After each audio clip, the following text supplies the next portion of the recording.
got here? Hey, Strapped and Dangerous here early tonight. Clinton Roush, nice to see your name, buddy. Andrew's here, how you doing? Feel free to give me an audio and video check.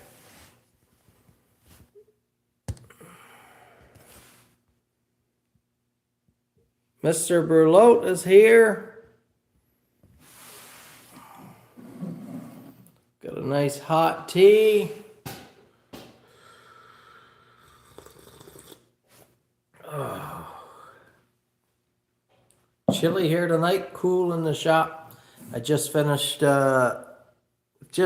grinding a fairly large batch of handles. So it's nice. I was happy to get that done, but a little stiff now. A few tweaks. Also cold. Near that dust collection system, there's just so much air moving that it can give you a little chill.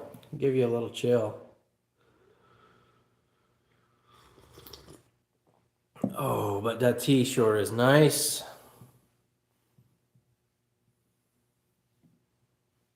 Keep the grinder dust out of the mug rim. How are you guys doing? How's everything going? Tell me about your week. Ask me a question. I don't think I'll be here for the full hour tonight, guys. Too much on the go. A little bit behind here, actually.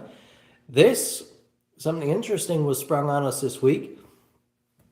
4 scheduled days of power outages for infrastructure upgrades. So Wednesday, Thursday, today, and it was supposed to be tomorrow as well, but they're saying they might have finished the job. I haven't got the latest notice, but they've got power shut down entire day. So when they start work in the morning, they shut the power off to our whole area. And then they turn it on sometime late afternoon, evening, that type of thing. Tonight it was, I believe, 5:30, 9:45, something like that. Sorry, 5:30, 5:45 before they got the power on. And so it's been not the best week of production here. Live chat. Okay, let's see if we can keep this up there. Clinton, you got a mug like this? They're good, classic size and style mug. Oh, Gerald's got the Puko. Very cool, very cool. Happy it landed safe and sound. Strapped and Dangerous is well under his heater install in the van. I've been thinking about putting a little diesel heater, one of these little like Viver diesel heaters, these small ones, under the console in the boat with a little like slot vent that blows hot air up into, really up off the dash into the window, just to dry up steam and stuff like that. Before we took it up late this season, those cold, damp mornings, those real fall mornings heading out fishing, before the sun was really out, it was just really hard to get the glass cleaned up and dried up. I have a little squeegee there, but you're still fighting dew and mist that keeps reappearing. So I'm wondering if I could just blast some hot air up against it, would probably work. Put a little diesel tank there inside the console or something like that. I'm thinking it would work.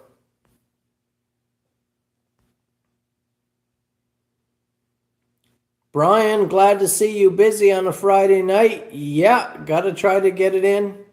Friday night is my latest work night of the week. It is just shortly after 8 p.m. here now. And I've been working right until 2 or 3 minutes ago when I jumped on this.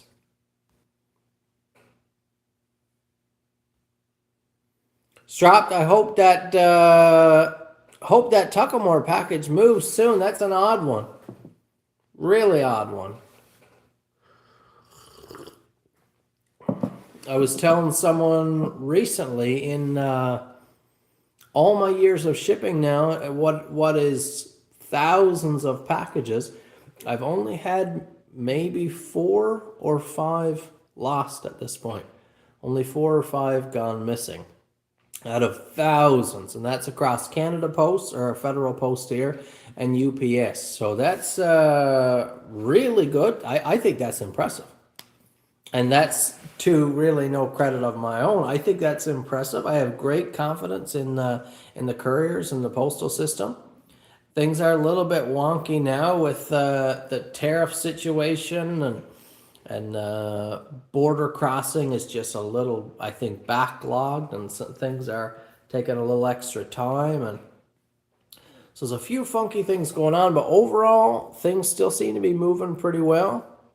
Yeah, Strap says, I think U.S. Customs is overwhelmed. I think that's happening as well. Doesn't my boat run on petrol? Runs on just standard pump gas. But most of these heaters are diesel.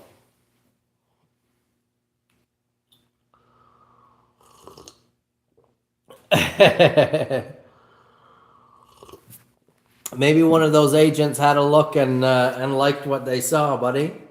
Maybe they're hanging on to it.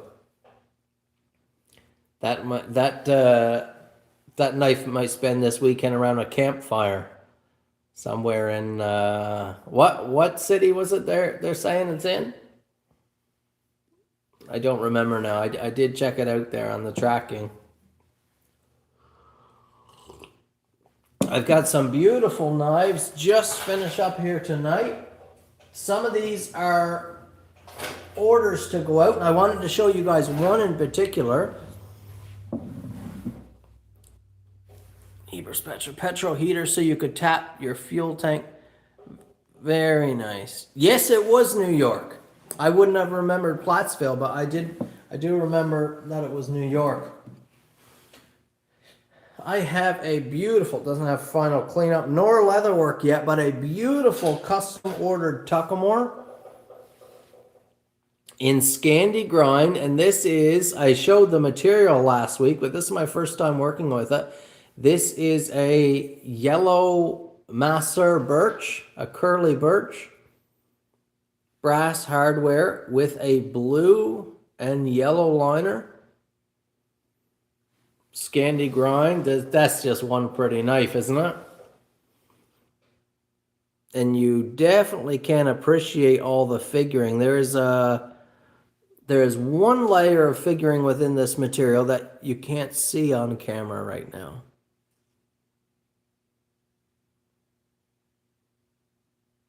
But that is just me too, strapped and dangerous. The lines of the Tuckamore just work for my eyes. They just do it for my preference. Such a classic bushcraft model.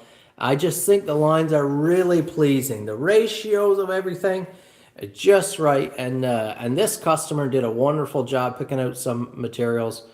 They told me the species of wood. I selected the actual piece of wood itself. The Tuckamore looks great, sure does look great in a Scandi too. I don't particularly enjoy doing Scandi grinds, but just really nice. I made sure to do a really nice job polishing this tang. Again, that blue and yellow liner. Love this knife, just really love it. I also just rolled off this Tuckamore. This is a saber grind now in that red burlap, which is a really, really cool material. Kind of that really dark red burgundy. No pink in this at all. It's just a snazzy looking knife, classy. Of course, the burlap always looks great out in the outdoors.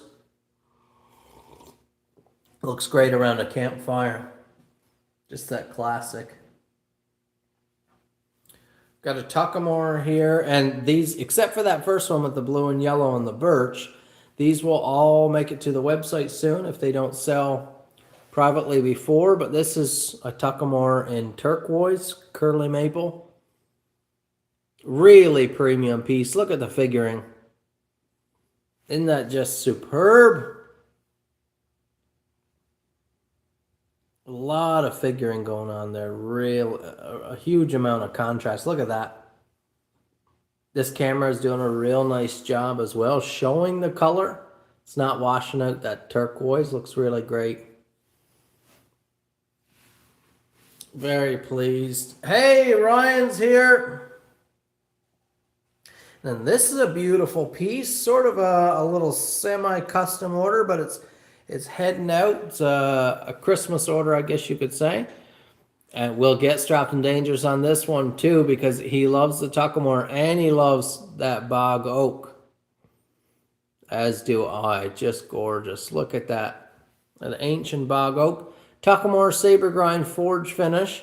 And the customer specifically asked for the cross pin. They had seen it in a couple knives previously. I think last Christmas, actually, I did a few knives with the cross pins. Really beautiful. Really, really snazzy. Got that brass, gleaming brass with the black backdrop. And then I've got that natural micarta. Natural micarta liner there. Full polished tang. Just really nice. Feels great in the hand. That bog oak, it's really warm feeling. Let me catch up on the comments here, guys.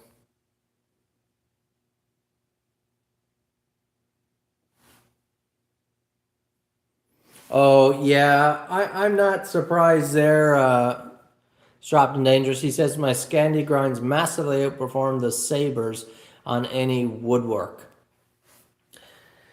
There is a reason, of course, that the hardcore bushcraft guys really like the Scandi grinds. I'm not a huge fan of the Scandi grind myself when I'm out in the woods, unless you're spending a lot of time like campfire carving or a lot of feather sticking or like wood crafting while you're out there.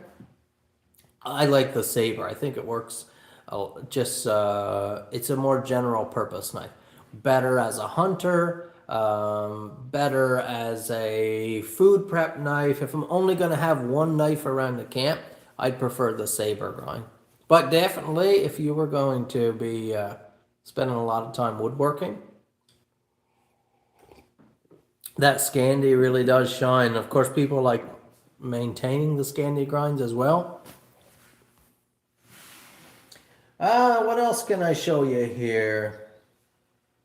I've got a Warrior. I'm just seeing a big stripe of polishing compound across the handle now. But this is an order as well, so this one is heading out to a customer.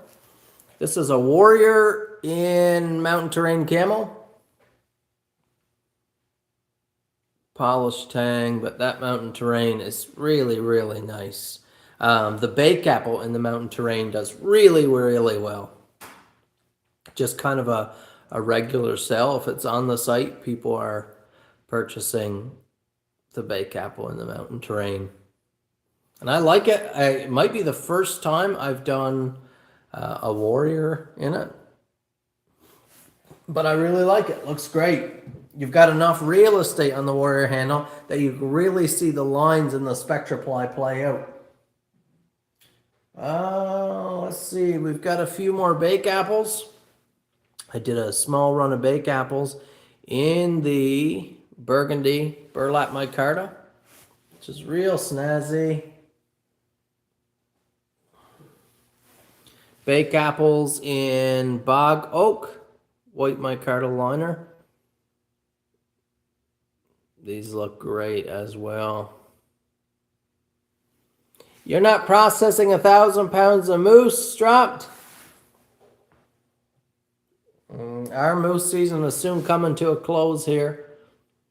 Gerald, I did see that question. Yes, sir. I didn't get a chance to get back to it yet. Actually, the power outage, I've been working like late at night. I've been working to catch up on some emails and things because we've got the power gone the entire day, which means no internet here as well. But I will get back to you, but it would be no problem at all. Would be no problem to just extend that blade out. Piece of cake. Strapped and Dangerous asks, how about producing a Bake Apple XL run? I'd prepay for that. Anyone else? Oh, definitely has to be on the short list, a Bake Apple XL run. I haven't officially added it yet as a production model to the website, but that has to come for 2026. It got some great attention this year, and the feedback of the ones I sent out, I've built maybe not many, 6 to 10, somewhere in that range, maybe a few more than that. Hard to keep track sometimes, but all the feedback I've heard has been phenomenal. All the things you like about the Bake Apple, and then eliminating a couple of things that are your least favorite parts of it. Like the Bake Apple's awesome, but occasionally its size is limiting. So the fact that it's just enlarged a little bit is a beautiful thing. A limited first run with the pricing differential. Do you like that system? Did you Strap? Did you see that play out on the website? I've since taken down the info on it now. Any pricing details? Yeah, the Bake Apple XL is definitely a great piece. Bird and Trout, the Beothic, the Bake Apple XL. The Bird and Trout actually is probably not going to make it. First run is probably not going to make it to the website because it's just naturally, I've mentioned it a couple times, and I don't have time to do a huge batch here now. So they're being built, and I am videoing it, but they've just all sold. There's I may have 2 left there now, I think, but they've just all quickly sold naturally, without any marketing, without putting it out there. And it is coming off the Remembrance Day build. My goal with the Bird and Trout, and I said this months ago when I first mentioned it, was to build a knife that was not a high ticket item knife. An everyman's knife. So I'm trying to keep the price down, trying to keep the price reasonable. So it's a knife that anyone could run.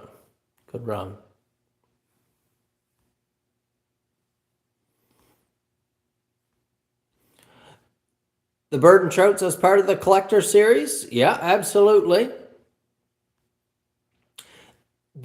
We just may not be able to do, or we won't at this point be able to do the pre-order setup and that type of thing. I will build an ad out on the collector series page, and I can document the set and put all the information there and the dimensions and everything, but there will be likely no option to pre-order at that point by the time I get that up there, because they will be complete next week.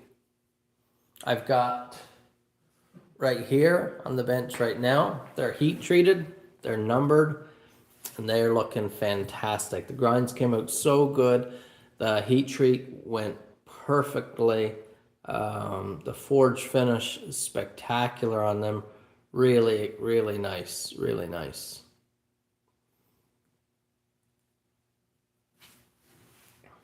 And then, of course, we'll be diving into that Beothic set after, right after Christmas.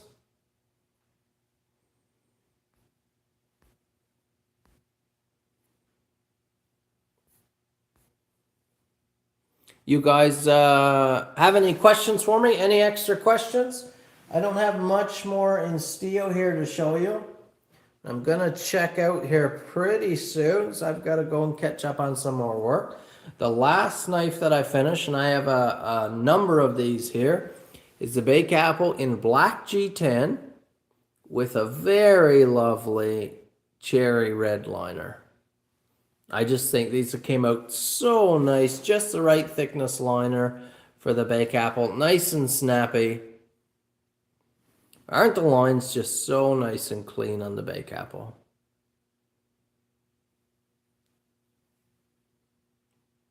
Lovely. Lovely. It's nice to see, just to give you some comparison here.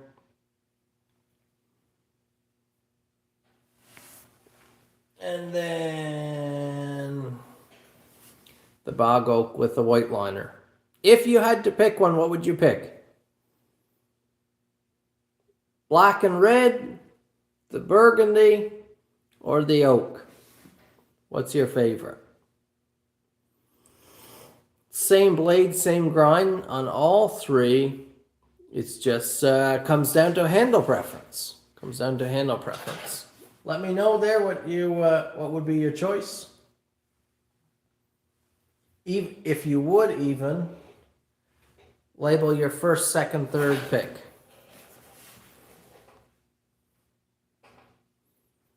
Andrew takes the oak, the natural canvas. Okay, Brian would take the black and red. Gerald will take the red burlap. Interesting. I expected it to be kind of more unanimous.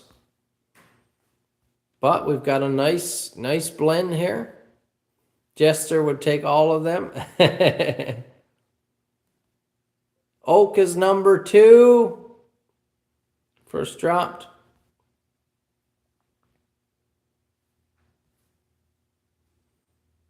I think I would probably pick the oak just for the story. I'd probably have to pick the oak.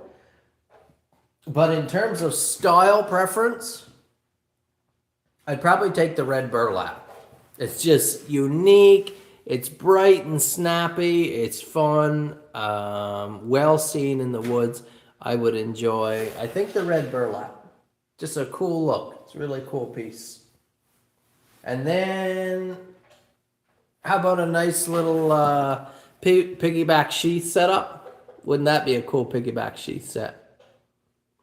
Full size sheath, of course, with a piggyback strap. Hang a matching bake apple on it.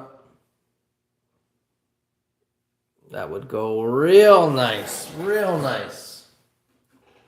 That could handle 1,000-pound moose, like you said. Strop, do you have anything in the red burlap yet? I don't think so off the top of my head. Hey, Andrew, buddy. How you doing, my friend?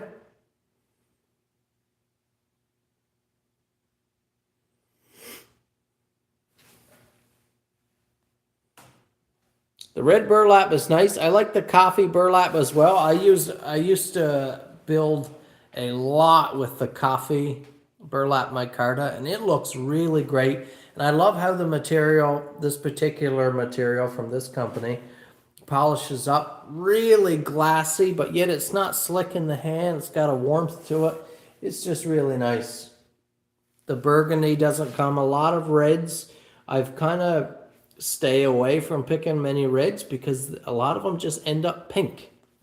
Got pink tones and soft colors, and I've yet to see an actual red curly maple or a properly red wood. I think one time I had a piece of red burl that went on a Nesmic that went to, I think that knife lives in Alberta now, a Nesmic in a red burl, and it was, when I cut it open and start working with it, it was just red, the most vivid, dark red, kind of like that oxblood dye, kind of like the red that's on your sheath Strapped and Dangerous, the Tough Hombres knife project, that leather sheath, that extreme red, but not a cheap, tacky red.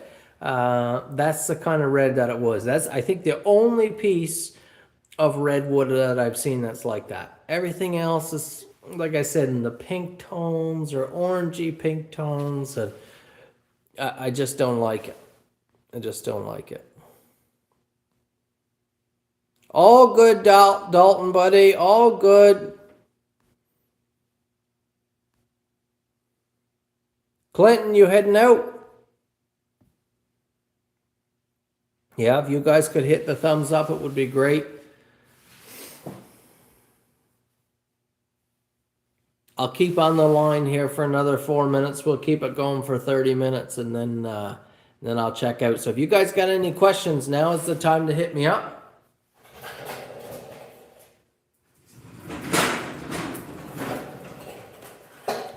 Just a reminder on that bird and trout, guys. Just to jog your memory on what it looks like. No, ouch. Little snag, we're good. Little speck of blood. Watching on the camera instead of watching my hands. The lines on this knife just work really nicely as well for my eyes. The bird and trout is, as I mentioned before, a brand new pattern. There doesn't exist one outside of my workshop at this point. And this is the only finished bird and trout to date. It's a prototype model, letting me dial in some lines and get a feel for everything. You notice the thumb dimples. Yeah, there you can see. There's the light. Light is hitting it. Really nice dimples there, which are kind of a pain to do, but work really well. Feels really comfortable. Of course, you got that nice, lean, slender tip. You've got to do almost a slight recurve to create that fine of a tip. Otherwise, you just have to have less of a hand on a really shallow knife. But in order to drop point or clip point, you still have kind of an obtuse nose here. So by doing that slight recurve, we can come up to a really nice point while still having a nice amount of meat back here. Just works really well. Works really well. So comfortable. Yeah, I really like the blade lines. Any updates on the carver he showed last week? No, my plans. That's it. Just a prick right there. Just a prick right there. That fine tip just stuck right in the side of my finger. Just needle pierced it. My plans got thwarted with the power outages. I had a whole schedule drawn up this week, exactly what had to be done each day. As they say, man makes plans and God chuckles.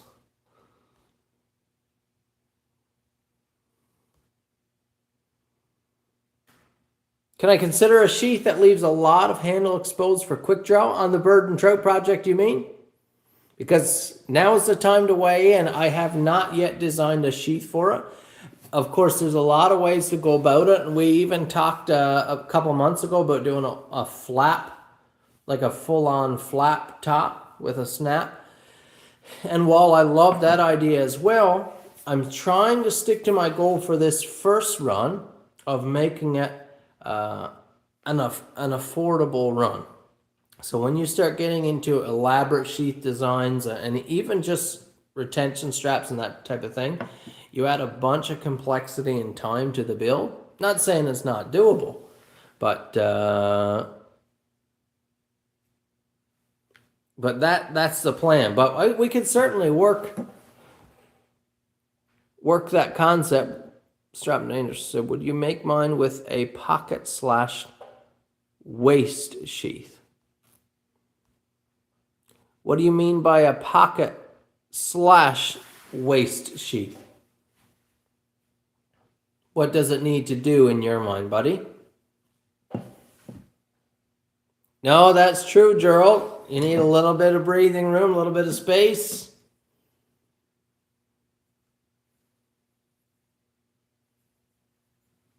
Oh, that is a great point to make. While I'm kind of advertising it and just describing it as fairly one-dimensional, it would work great in a few different scenarios. We're going with a natural curly maple and a stack of a couple different liners. Going to be really slick. Hey, Michael's here from Matcham Metalworks. Here late again, buddy. Snuggling the missus.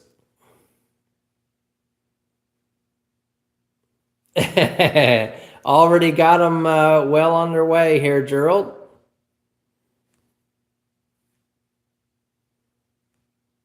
So, Strap, are you saying you want a pocket clip type design?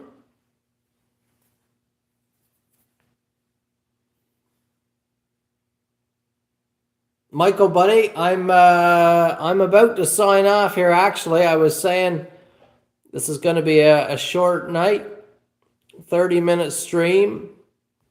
I've already showed all the steel, and I've got still playing catch up on work. We've had 3 days of power outages so far this week, and the reason for that, guys, I don't think I mentioned it earlier.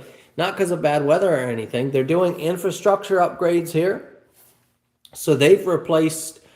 Oh, I don't know how many electrical poles along the highway. They're replacing what I think is 5 or 6 decades old equipment.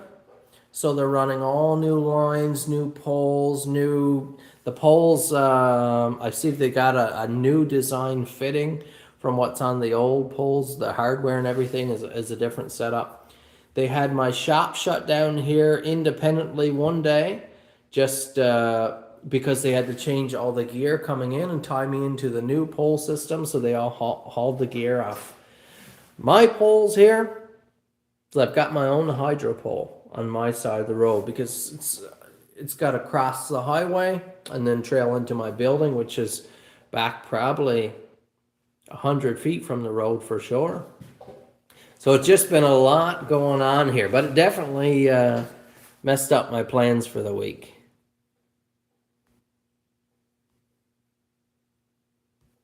Strapped and dangerous, just shoot me an email, buddy, so we can hammer it out. I'm going to sign off here, guys. Oh, great question, Nurk. Great question to end it off with. He says, oh, let me catch it before it disappears. How do you deal with the anxiety of handling expensive scale materials and the fear of messing them up? Great question. Early in my career, that was definitely a great source of anxiety because a $200 or a $300 piece of scale material, there was a time in my life, I'm not going to say money is insignificant, but there was a time in my life where if I broke up that piece of material or spoiled it, it would have been a really big deal, Now, not so much. So financial improvements, good financial management has definitely helped that, where I can take a blow like that if I have to. I never want to, but I will if I do. And just a maturing and learning to let things go. Sometimes here in the shop, things just don't go how you expect or how you had planned or how you wanted. And that's just, I think, a part of getting older and growing up, just like this planned week that I had. This planned week that I had with all the work here in the shop. And then we've got several days of power outages, and it's thrown off a bunch of my Christmas production plans and my timeline. And now I've got to play catch up, and so what? So what? We'll figure it out. We always get through it. If I'm handling a piece of material, I'm always make sure I'm nice and calm. I slow it down. That's a big part. If you're looking to avoid injuries in the workshop and avoid spoiling materials, is slow it down. Slow it down. I'm not usually ripping around the shop and hands going. Nice and steady. Nice and calm, pay attention to what I'm doing, and like I said, just remember, if something goes awry, we can handle it. It's not that big a deal. And when you've got customers as good as yourselves, oh, what a great bunch. There's nothing that I can't talk out with you guys, and we can't figure it out and fix it up. Oh, what do we got? A super chat here. Thanks, Michael, buddy. I appreciate it. Gerald says, I assume you could do a pocket clip sheath for a Bake Apple XL? Yeah, wouldn't be no problem. Email about it would be best. Blue Dog, good night. Strop likes that. Great. Good night, Andrew. Michael Matcham, what was the super chat for? I'll use it to treat the girls, but I'm wondering what it was for. They sure are, Brian. They sure are. They're looking for me at home. Before I left, I ran home tonight. We spent some time. I spent some time on the roof today, hanging some Christmas lights and stuff, and so the power came on, I think, at 5:30 or so this evening. And the first thing we did was run down and throw the switch, and the whole family went out on the road and had a look at our Christmas lights we've been working on this week. So it was fun, a beautiful family moment. We always enjoy that. We've already got the Christmas tree up, and we just love it. We love Christmas time. Well, thanks for hanging out. Oh, I appreciate it, Michael. I appreciate it. Thanks for sharing, Ryan. Oh, let's see here. Here we've got Bird and Trout. A wall of restorations. We've got some carvers. Leather work hanging out everywhere. Lots of stuff in the works, guys. And I'm just excited to bring some new stuff. Check out the website, knknives.ca. So you can see the new gear that I'm just finishing up here if you want to grab something for Christmas. Time is getting short. Which one's yours? We only got a couple left. If you want to get in on it, now is the time, buddy. Have a great weekend, guys. It's always a pleasure. Always a pleasure.